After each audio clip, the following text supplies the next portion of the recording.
Hi, I'm Mark Medley, the National Post Books editor, and welcome to The Small Picture, our video series devoted to the best in Canadian picture books. Wondering what to get your kid? I'm here to help. I might be an irresponsible 32-year-old journalist with no kids of my own, but I know what kids like: books.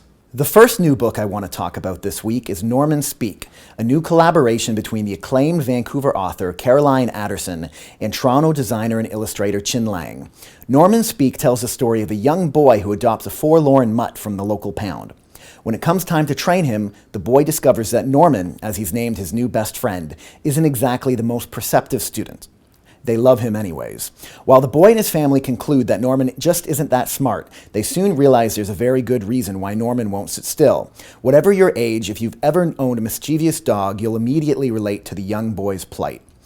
Adderson is best known as a celebrated author for adults. She has a new novel out later this year, but Norman Speak is actually her 7th book for children, and it shows.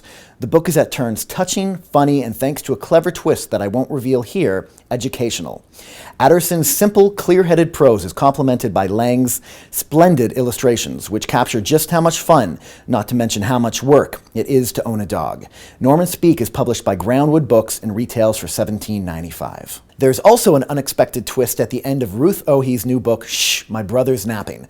This rhyming tale is narrated by a young mouse who spends most of the book thinking of things he can do around the house that will keep him occupied, but that won't disturb his sleeping little brother. Unfortunately, almost everything he does makes noise, and his mother is constantly shushing him. The Toronto-based Ohe, the author of more than 40 books for children, provides not just the words, but illustrations. The book is an often humorous story about a young boy who has his brother's best interests at heart, even if he doesn't always go about showing it in the right way. It's published by Northwinds Press, an imprint of Scholastic, and retails for $14.99. Finally, our last book this week happens to be my personal favorite.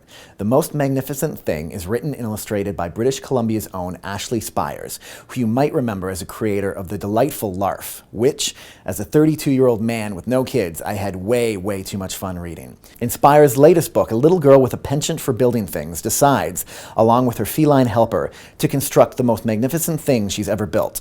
She draws the blueprints, collects the materials, and then set out to bring her idea to life. Unfortunately, no matter how hard she tries, she can't seem to get it right. Spires' book teaches children the value of persistence and how, even when you think you're doing something wrong, you might be taking steps in the right direction. The Most Magnificent Thing is a perfect introduction to maker culture and should inspire little ones to create themselves. It's published by Kids Can Press, and you can find it in stores and online for $16.95.